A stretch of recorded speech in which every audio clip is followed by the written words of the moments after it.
morning. Isang kayo. Caloocan po, North. Virgin Hill yung walk. Ngayon, oo. Never ko na siyang pina-bleach or what. Natural, ano ko na siya. So, ano kakagawa? Yung, may nakita ko kasi sa TikTok, lagi siya dito nagpapagawa. Si Miss Erica. So, oo. So, naka-wolf cut siya ngayon at naka-red hair siya. So, parang yun yung gusto kong peg ngayon. Yung ginawa ko. Oo. Oo. Ang ating, ano. Sige mo. Ready na po kayo. Yes po. Start na natin siya.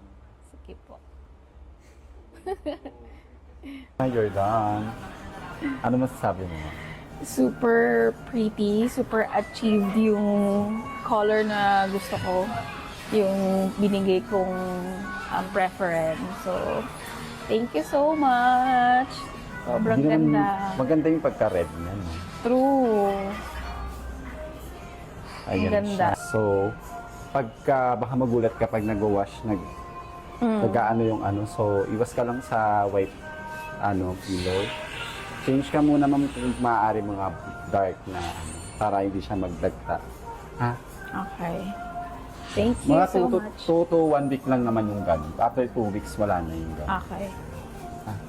Tapos after 2 months, 1 month, kung gusto mo ulit mapigment ulit yung pagka-red mo, pwede mo na siya pa-tone.